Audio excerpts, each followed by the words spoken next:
Good morning. All right. Good morning, everyone. Hey there. Thank you for joining in with us today. We are so excited to have you joining in on episode 5.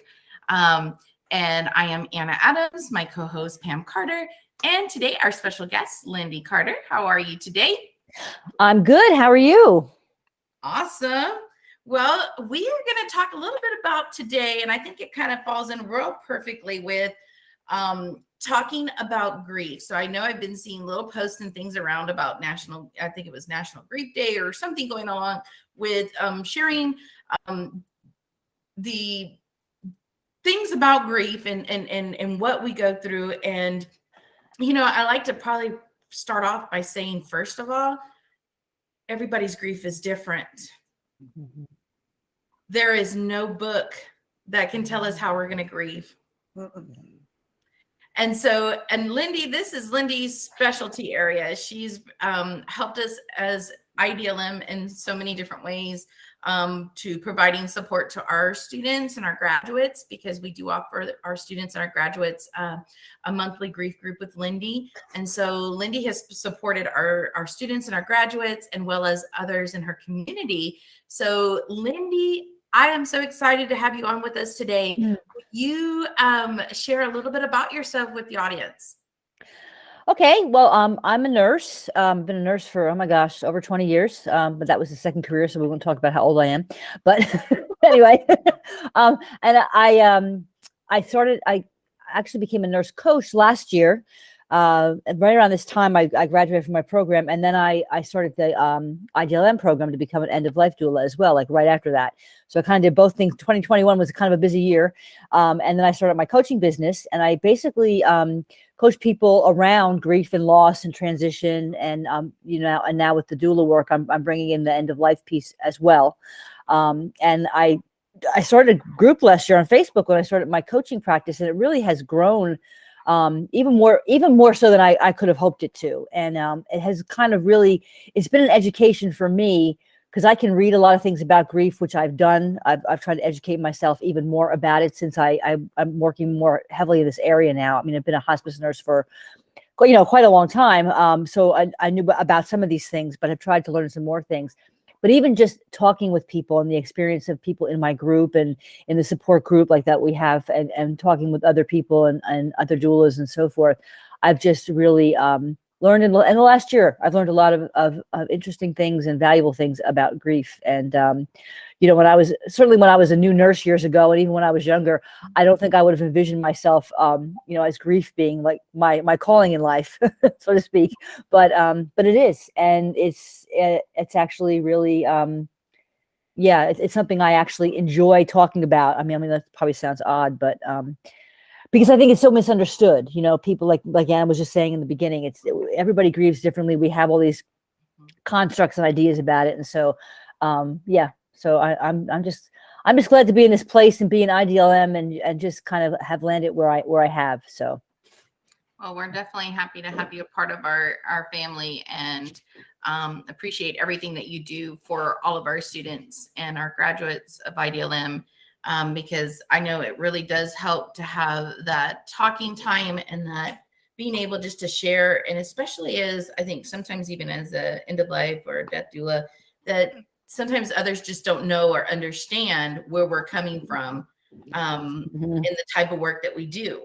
And so being able to have that time to share and to be with others and explain things to our family that understands where we're coming from.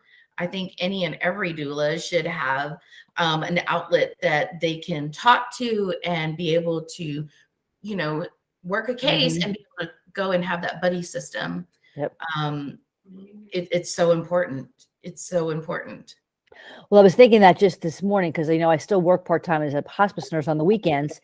And I was thinking about how if I didn't have like the team to talk to, like my team I work on the weekends, and then people in this group about those experiences, that it like you said, you're out there working independently, which I really enjoy, but at the same time, you run across these experiences that you have. Sometimes feelings come up for you yourself, around your own losses that you've had when you are interacting with clients and so forth. And you're right. It's so important to have the space to be able to talk about it, or to have a place to go, like we do with the support group, to just kind of, talk through some of these things that come up that we often don't expect. You could be working with a client who might remind you of someone that you lost, and it could be someone you lost years ago, and it will bring up these things for you. And many people get blindsided by that, and they're just like, why am I reacting this way, or what's going on? I'm like, that's just grief. That's just, Anna had shared with me recently, and I had seen this about a year ago, a little video clip. I think maybe it was a TED talk. I don't know. It was Nora McInerney, and she talks a lot about grief. She had lost her husband a number of years ago, and then ended up remarrying. And so she was talking a lot about how we don't move on. She said, I hate that expression. I'm like, oh, it's time to move on, after you have suffered some kind of a loss. And that, when we talk about loss, I mean, we're talking obviously mainly about, with our end of life work with people dying, but there's lots of losses we experience in life that we grieve. And people always say, oh, we'll just get over it, or it's time to move on, or you're hanging on to this for too long, or whatever. And, Nora had made the point that, like, you don't move on, you move forward. The grief stays with you, and who you become in the years that follow is because that person was in your life, and because you lost that person, or because you had that experience of, losing whatever it was that you lost.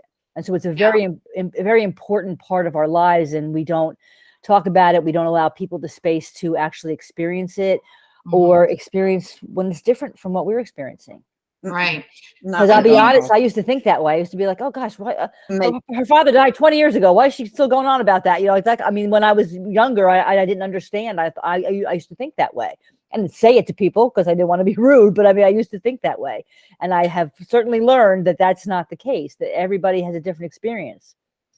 Oh, they do. And, you made the comment, Linde, about especially with doulas needing that support, because we can be working cases where it brings back a grief for us.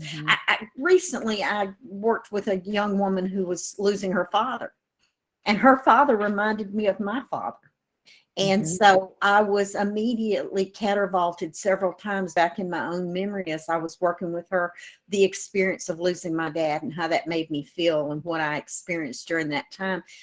And with the death of my own father, I buried that grief because I was the support person for my family. Me too. And being the support person for my children and my family, my father had been gone 2.5 years, I guess it was, when I literally crumbled on the beach in Florida with my daughter walking with me, because grief just came over me. And it was like, I knew what was happening, thank goodness. But for someone that doesn't understand, you think you're losing your mind. Why is this happening to me?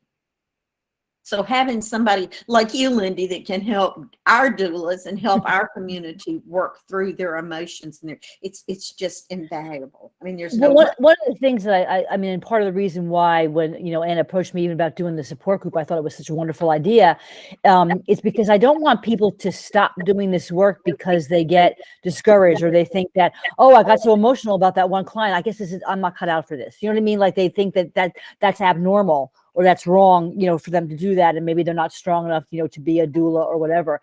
And so that's why I wanted to let them know that, no, that's not the case. We all, like you were just saying, Pam, and we all experience this. I mean, lately, for whatever reason, my mom, if she was still alive, would be almost 95.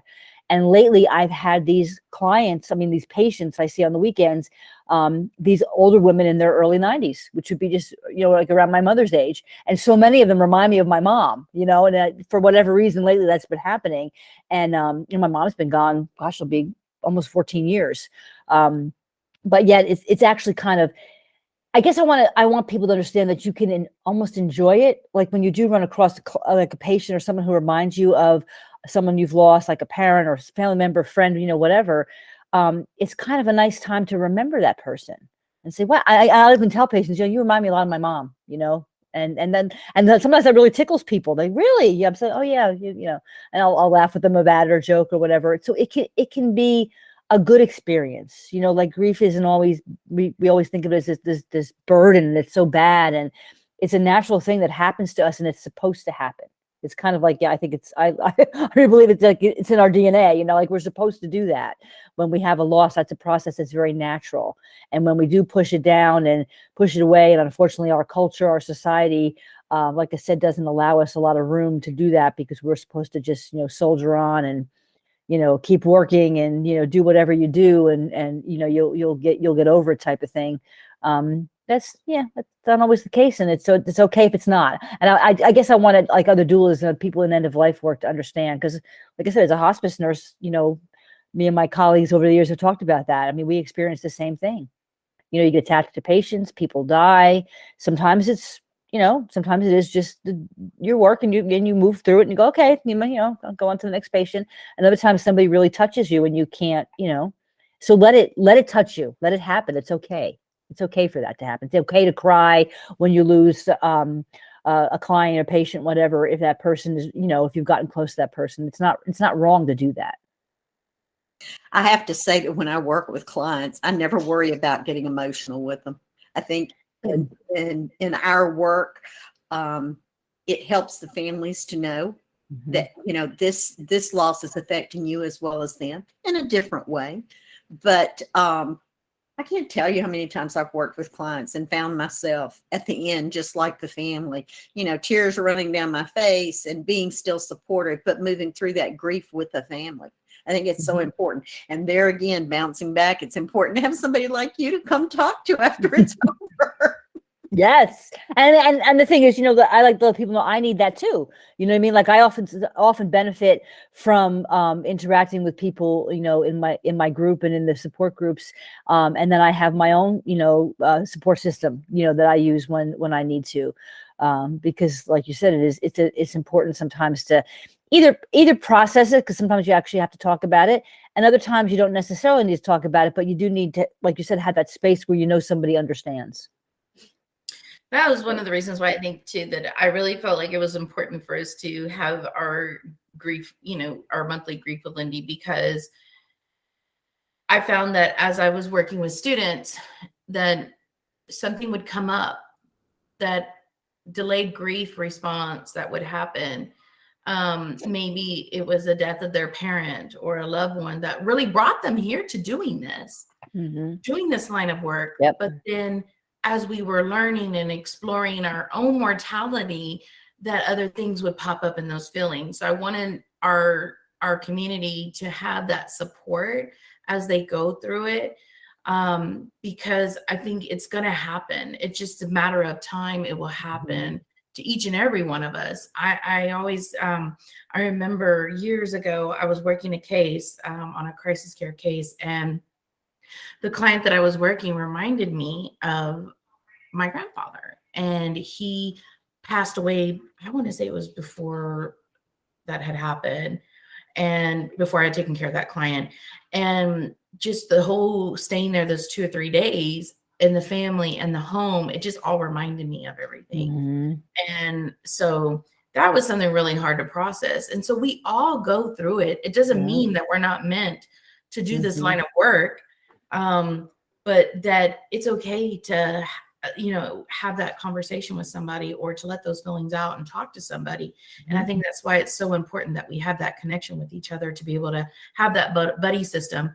I never forget what Barbara Carnes had said when we did a talk one day.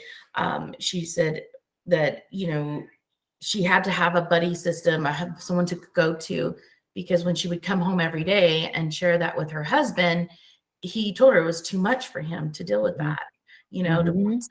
And so us too, we need to have that, because, you know, I really strongly believe it takes a really special person to do this line of work. And being able to connect with your community as a doula in your community here with IDLM, I think we offer pretty well, and we can be able to help each other and throughout this time when we have those moments where we need to decompress that case.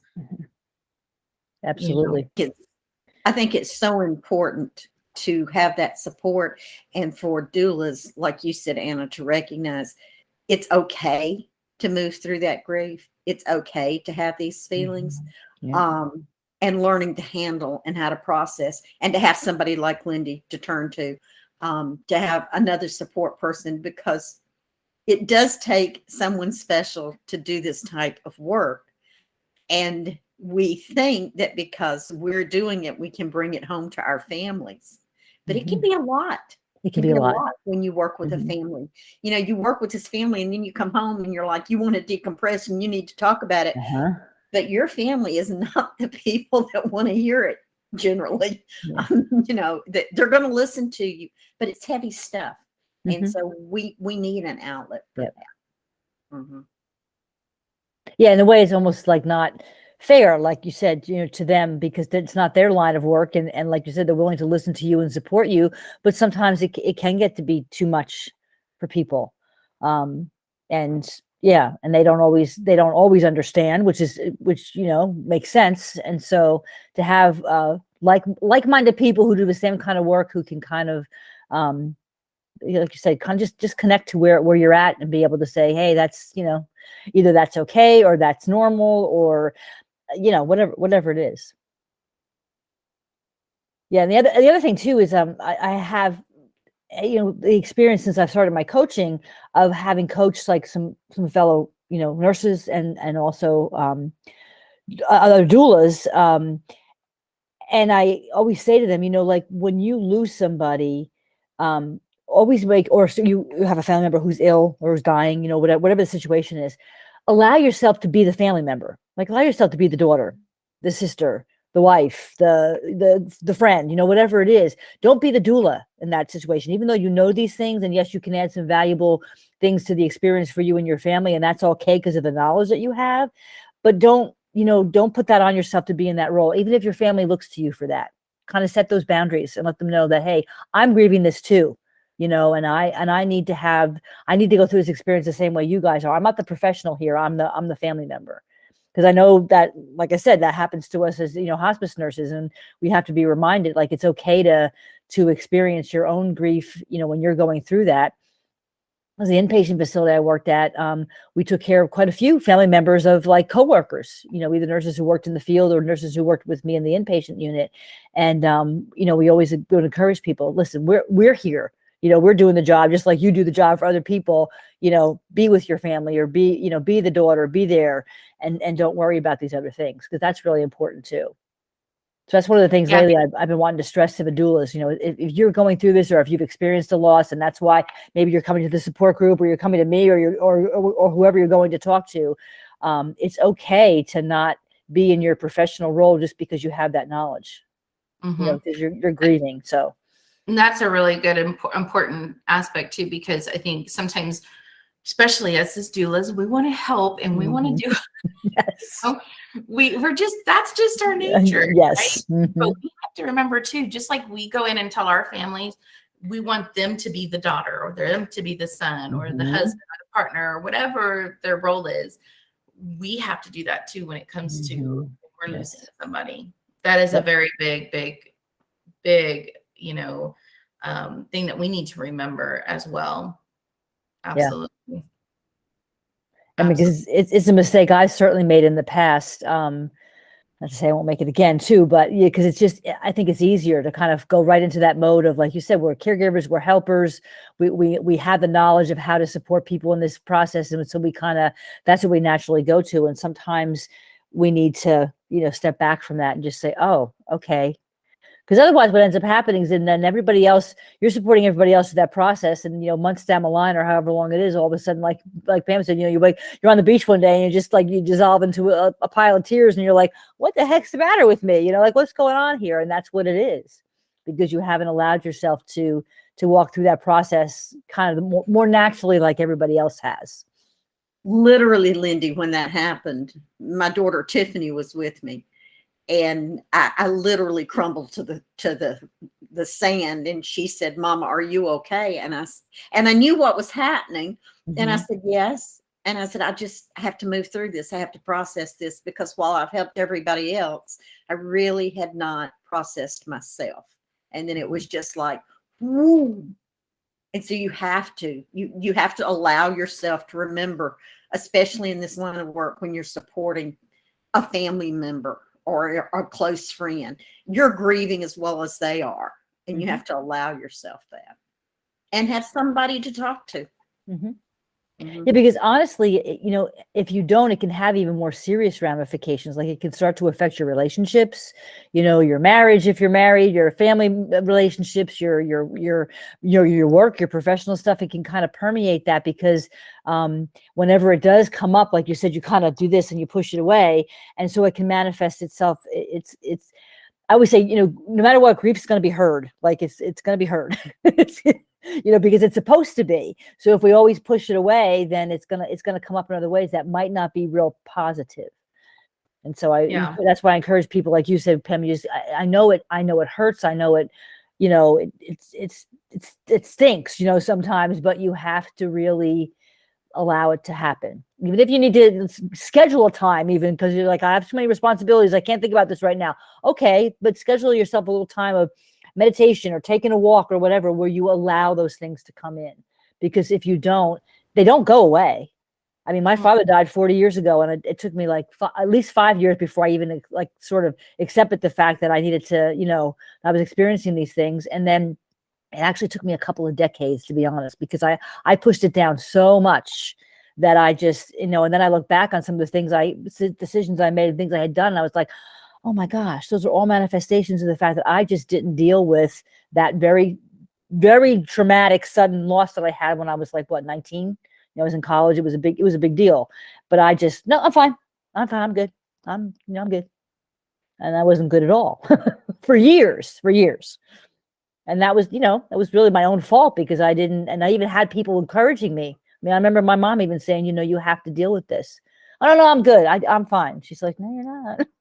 But, you know, I finally figured it out, thank goodness. And like I said, I didn't really think that, like I was saying before, those experiences of what kind of put me here, you know, to sort of, to try to help other people to not do those things and to experience their grief more naturally, no matter what you do for a living, but especially with the work that we do. And I think too, Linde, it's important. I bring this up because it's that time of year for me. My dad came home in the end of May, 11 years ago. And I knew when I brought him home, I was bringing him home to die. And he's been gone 11 years, the 14th of June. And every year at this time, I find I re-experience the grief. And that's something that a lot of people don't understand, that grief does come back and visit you. And you don't, I always say, you don't get over grief. You learn to live with the grief. Correct. You learn to process the grief. You learn to accept the fact. You know, I accept the fact that the month of May, I get really weepy. I accept the fact that closer to because it's Father's Day, it was his birthday, and it's the anniversary of his death, all in 1 month and all within a week of each other. And it's, you know, at first it was like, I'm not going to think about this. And then I was like, nope, you have to move through this. You have to experience it and feel it. It's all okay to do that. And I think people need to understand that grief will revisit you. Like you said, it'll come back. It doesn't go away. No. It changes the way you process it, the way it moves through you. You grow through it. But we grieve because we love. If we didn't love, we wouldn't grieve. Exactly. So that's why it's such a valuable thing. And I say it's not a negative thing. It means that you loved, you know, something or somebody very deeply, you know, and that's not a bad thing. I have a coworker, and this just came up this week, whose brother had died. I don't even know how many years ago it was now in a fire. And every year, what they do, you know, her and her family, her husband and her kids and her mom and her husband and, you know, the whole rest of the family, they get together and they make these cupcakes that he always liked, you know, and they have a Bud Light, which is he always drank, and they set that all up, and they have this little birthday. It's for his birthday. They had this birthday celebration for him, and she posted about it the other day, and I was just like, oh gosh, I forgot that they do that every year, and it's just it's such a wonderful thing, and I know it's not like that some of them don't probably cry or remember, but that's why they do it. Because they want to honor him and remember him, but they also want to gather together and support each other, you know, through the fact that they still miss this person, and it's okay to feel that way. It's perfectly normal and okay to feel that way. I love doing something like that to remember that person. That is a really awesome idea. So, well, this is a topic that, I mean, we can spend hours on. I know, and I get carried away. I can spend hours talking about it. Yes, and you can ask my husband. I probably talk about it too much, but yeah. Yeah, no, and but it's a great thing because we educate as we're talking about it. And so, before we close out for the day, I do want to have Linde share. We do have your upcoming Grief Doula class starting this month, actually, isn't it? Yes, May 16th. Yep. May 16th. So can you tell our audience a little bit about what to expect, or what, to see if this is something they're looking for? Do you recommend this for all doulas? Do you recommend this even if you're a non-doula? Tell us a little information about it. I mean, I'd be happy to. And actually, we've expanded it. The first time around when I did it in January, I did only 6 weeks, and I realized with some of the discussions we were having within the course itself, and some of the more material that I was finding in the content, I was like, oh no, 6 weeks isn't long enough. So we expanded it, and Anna was gracious enough and said, well, we can make it longer if you need to. So now it's 8 weeks, and then we have 2 full modules that I don't teach. One is done by a fellow nurse coach, a friend of mine who does meditation. She writes her own meditations, and that's her lot, kind of where she focuses her practice. And she does a module, and then also Penny Thadic, who does our aromatherapy class. She does a module within my class as well. But yes, I recommend it certainly for doulas, anybody who does any kind of end of life work, but really for anyone. Because we talk not just about, I definitely provide education about, how you support other people, whether it's with your own family, your clients, how you support them through this grief process, anticipatory grief, if you're talking about, the client you're dealing with, the person who's actually dying, and then their family members as well, anticipating their loss, and then also what might come after, and just how to support other people. So we do talk a lot about that.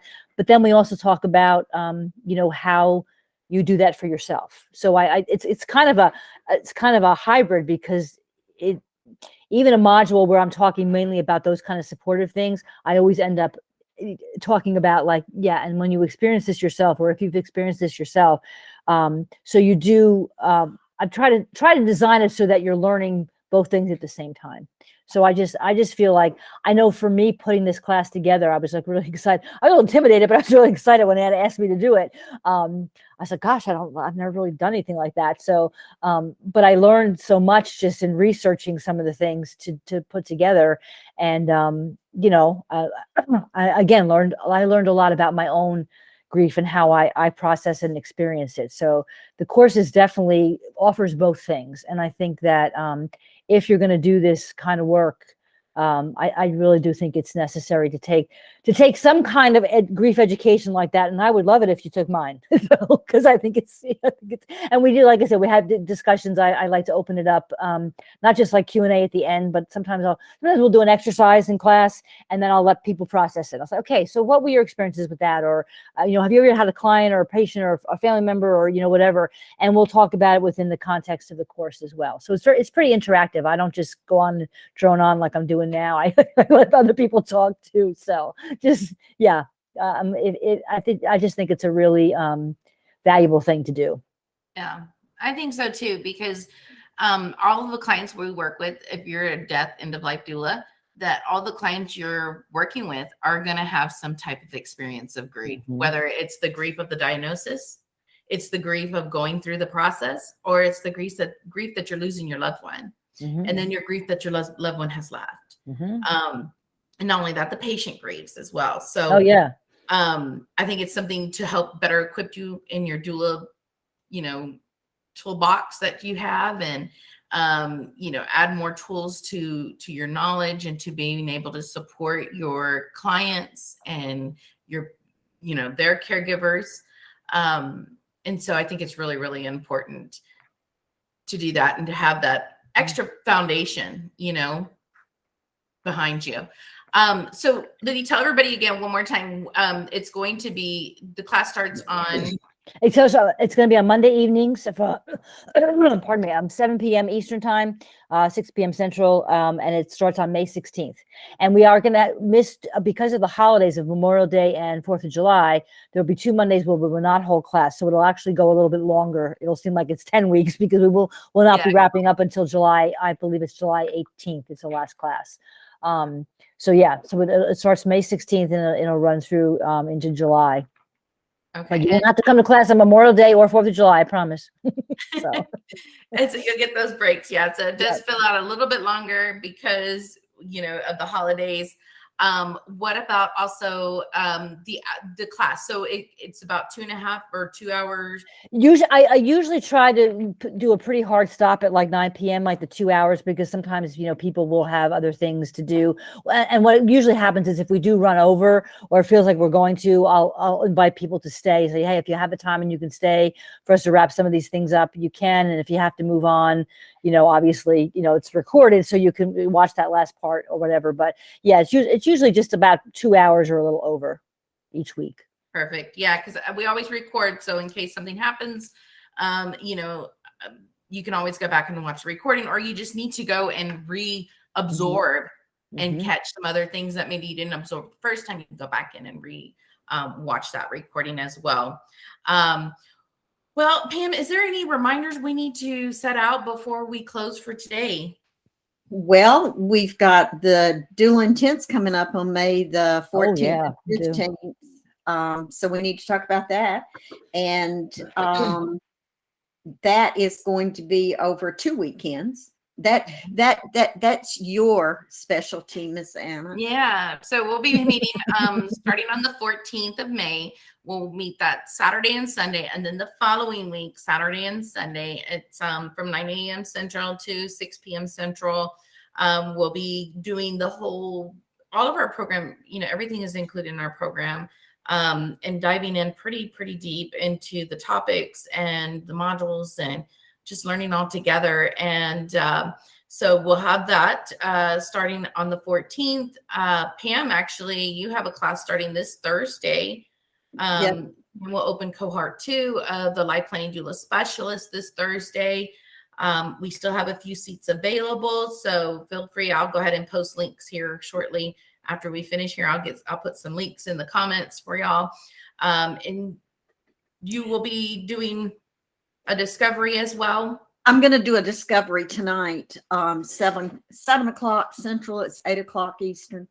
That I'm going to do tonight for folks that just would like to learn more.